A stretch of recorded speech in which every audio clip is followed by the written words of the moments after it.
Hi everybody, in this video I'm going to demonstrate how to make fermented veggies. This is a really simple recipe. It's not intimidating. It's just using fresh veggies, water, salt, and mason jars. You can add some spices if you want, but this is really simple. You don't need any fancy equipment. I've been making fermented veggies this way for over 6 years now. Once you get it down, it's really easy and it is amazing for your gut health. It's really helpful for your gut microbiome. Ferments are just a great way to introduce really good microbes that will help your microbiome get right on track. This can help you with bloating, gas, constipation, SIBO. It's great for abdominal pain and pressure. These are all issues that I went through and that introducing fermented veggies helped a ton with. This is also something I recommend for all of my clients who are dealing with chronic gut issues. I recommend that they have 2/3 of a cup at least of ferments every day, and that's really a great practice for everybody. Once your gut's healthy, you don't have to have quite as much, but having ferments regularly is amazing. Homemade ferments are going to be way better than store-bought. They're just going to have a richer probiotic culture pretty much in them, and it's going to be reflective of your environment and home, so it's just going to be a better balance of microbes for your body. It's also way cheaper than buying those jars of ferments at the store. Really quick too, fermented veggies are great for both constipation and diarrhea, but they are especially great for constipation. I know a lot of you that watch my videos struggle with constipation, so this is a food you should definitely include if that is you. One quick caveat here, if you do struggle with histamine intolerance or just severe sensitivities or really severe gut issues, you do want to go slow with introducing them, especially histamine intolerance. I have my clients that have histamine intolerance introduce this with just a drop or quarter teaspoon at a time to start with, and then gradually increase it. If you're worried about introducing ferments, that's a great option. But let's get into the recipe. So the written recipe is available on my blog, heart2kitchen.com, and I will have it linked down below. But let's see how you actually make this. So first, gather your supplies. You will need veggies. My favorite combo is carrots, onions, and radishes. Sometimes I'll throw garlic in there too. Other veggies I've used are green beans. I've used little bell peppers, I guess they are. Those are really nice, but just think you want like a hard veggie. You don't want something too soft or it's going to be funky, like you wouldn't ferment kale or a leaf. You want something harder. Carrots, onions, radishes is delicious. It's my go-to. If you have a garden, you can use veggies out of that. But yeah, so pick your veggies. Then you will need water and salt. I'll get into the ratio in a second. I'll make it really simple. You can weigh it or you can measure it with tablespoons and cups, so it works either way. You can use some spices if you want. I tend to throw in a little oregano or dill or basil or parsley, things like that, but you can get creative. You can do thyme or caraway seeds or red pepper flakes. That's entirely optional. I don't always put spices in, but it can be nice. Yeah, and then you just need some mason jars. There are fancier lids and stuff like that you can get into. I'll talk about them more at the end when I answer like frequently asked questions about ferments, but you really only need basic mason jars. I have literally been using that for 6 years and it works completely fine. Okay, so what I do is first I cut up my veggies. I like strips of carrots. I like to slice up the radishes. I like to slice the onions. So, you don't want to mince them too small, but you want them small enough that it'll be nice to grab it and eat it. And then also the thicker it is, it also will take longer to ferment. So you'll see in the video like what thickness I'm using. That's how I like them. So shove your veggies into the jars, fill them pretty good, but leave some space at the top because you don't want any to like float above the water. I'll get into that more. So then if you're using spices, you can add some. You can literally just add a little dash of them. Dill is probably my favorite one. It's a pretty classic fermenting spice to use, but you can use, if you want to measure, 1/4 to 1/2 teaspoon of like 2 to 4 different spices in each jar. So if you're adding any spices, you can add them now, but they're completely optional. So first you need to prepare the brine. So the brine is the water and salt mixture, and this will help you to ferment your veggies. So the fermentation will be the microbes that are in your environment will come in and ferment the veggies, and they'll feed on the like starches in the veggies and grow.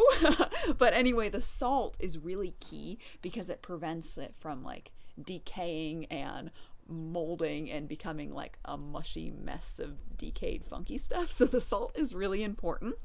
Now, I use a 5% brine, so that means it's 5% salt and 95% water by the weight. So this is a really great brine. It usually takes my veggies about 2 weeks to ferment. I'm somebody who really loves like sour tasting things, so I think 2 weeks is when it starts to taste good and it just gets better from there. But some people might like the taste at just a week. Also, the heat will affect how quick your ferments go. So if you live in a hotter place, it's summer, you're in a heat spell, your ferments will ferment quicker. If it's cold, they'll take longer. So be aware of that. And what you can do to adjust the time is adjust the salt. So if your ferments are fermenting too quickly and it's really hot, you can add a bit more salt. And don't go crazy, just a little bit more, experiment there. And if it is really cold and they're taking forever and it's annoying you, you can use less salt, but just still include salt. It's really important. Here I use 1.6 ounces of salt. I have a kitchen scale that I use, and then I use 2 pounds of water. This is how I get the 5% brine. So 2 pounds of water is going to be 32 ounces. There's 16 ounces in 1 pound. So 1.6 divided by the 32 ounces gets you 5%. So that's where I got that number from. And then I have just found in my own practice, it is not perfect, but it is a lot easier to just grab my 4-cup measuring flask and just add 2 tablespoons and half a teaspoon of salt. And I find that that is pretty equivalent to that weight measurement. So again, you can just do 4 cups of water to 2 tablespoons and half a teaspoon of salt.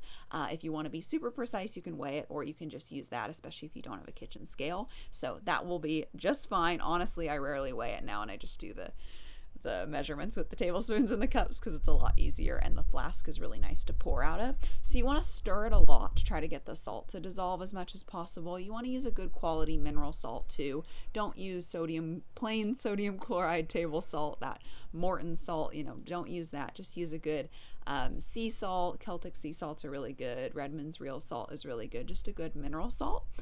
So yeah, make your brine, and then you pour it over the veggies in the jar, and you want to make sure it's covering your veggies. So if some are poking up, you can just kind of push them down. Sometimes I'll arrange it where I'll make kind of like a little bridge out of the carrot slices to push everything down, but try to avoid them poking up. But if it happens a little bit, sometimes that's okay.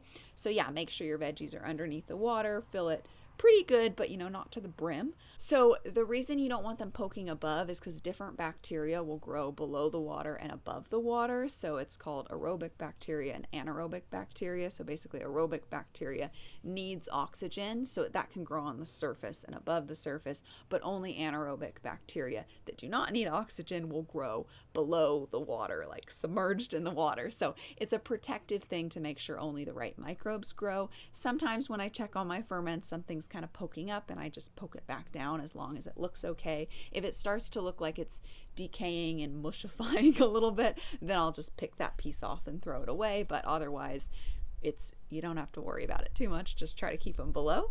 So after this, you just put your lids on your jars and put them in the corner in your kitchen, and you let them ferment. They take some time.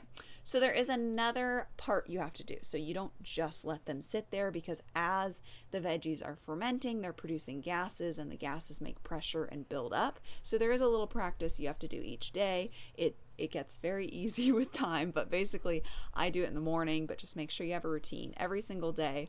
Go over to your ferments, take the jar, tip it upside down and upright again. And what that does is any bacteria that's been growing on the surface will be plunged down underneath. So if it's a bacteria that needed oxygen, now it's below the surface, doesn't have oxygen, it'll die off. So it just ensures that only the good microbes are growing in there. So yeah, just turn it upside down and right side up again. So that'll do that. Then you want to take the lid off, and this will like burp the jar. It'll let out any gases and avoid them building up and making a little pressure bomb. It's not that crazy, but making that like pressure build up in the jar. So take the lid off, and then what I like to do to try to keep my lids nicer for a longer time is to wipe the rims of them, because they rust very easy with this process with the water getting moved into them. So that's my process. I just take a jar, shake it upside down, take the lid off real quick, wipe the rim, and put it back on. So it's not too crazy, and after they've been fermenting a little while, you can stick them in the fridge and not have to do this anymore. There's another option. You can buy special lids that have like a little burping mechanism built in. They have like a little hole that helps to like let the gases out, so you don't have to do that. So pick what's easier for you. For me, just keeping my kitchen simple and having a bunch of regular mason jars and just burping them in the morning is really easy, and I like that process. It's less stuff you have to buy, but if you're like, I don't want to have to do that every day, that's frustrating, you can buy some of those lids and not have to do that at all. So it's up to you. So like I said earlier, it takes about 2 weeks. You can start trying your veggies sooner if you want. I just like the taste 2 weeks and later personally, but you'll see what works good for you. If they reach a point where you don't want them to ferment anymore, they've like reached that great taste and you don't want them to go longer, you can stick them in the fridge. And if you stick them in the fridge, you do not have to turn them upside down and burp them and do all that. You basically way slowed down the growth of bacteria, the multiplication of the bacteria in there. So you just slow down the process and are kind of keeping it at like a time standstill. Not exactly, it's still fermenting a little bit, but you're kind of pausing the ferment right there. So you're welcome to put them in the fridge. I don't really do that anymore because it takes up a lot of fridge space that I'd just rather have for other things, and I actually really like when they keep fermenting and fermenting. I think they taste really good. So yeah, optional to transfer it into the fridge if you don't want to have to deal with that anymore, but they can also stay on the counter. So there's a lot of things that make it so you can tailor this to what seems easiest for you. A few commonly asked questions. So one thing I'll get asked a lot, and that I wondered when I started this, was what about that bacteria that you see growing? So sometimes when you make this, you will get bacteria growth that you can visibly see. The most common and the only one that I have gotten is these white little flaky bacterias, and that is completely fine. The big rule is if it's blue, throw it out. It is not safe to eat. If it is not blue, if it is just white, that is completely safe to eat. I have eaten ferments where that has grown so many times and been completely fine, never gotten sick from it or anything. It is safe to eat. What you can do is you can scoop it out. You won't get all of it, believe me, but you can scoop some of it out if you get that white growth. I don't get that as much anymore. I used to get it a lot, and I just don't get it as much anymore. Watch me get it now with this batch I just made. But yeah, you can also, if you start with like very clean jars, that can be helpful as well, but don't sweat it. I get it a lot. It's not a big deal. People will also wonder if they need to get that special lid or if they need to get a weight to keep the veggies down. I kind of touched on it, but wanted to bring it up again. You can buy those lids if you want to, but you absolutely don't have to. Like I said, for over 6 years, I've been using normal mason jar lids and they work completely fine. But if you don't want to have to open the lids every morning, then you can buy those special lids. There's various different ones. I have not tried them, so I can't really speak to how they work or which brands are good, but I've had clients use them before and really like them. For the weight, you can do that if you want. People like that for sauerkraut sometimes too. It's essentially just, it's like a weight that goes on top of the veggies, and then there's like a pole, so it kind of plunges it down, kind of like a French press. And I just keep pushing them down if they need to be pushed down, and I'll kind of arrange the larger pieces at the top. When I make sauerkraut, I'll keep one leaf before I cut it up, and I'll fold it and I'll push that on top to keep the sauerkraut down. So there's a lot of different things you can do. You can use it if you want, you don't have to.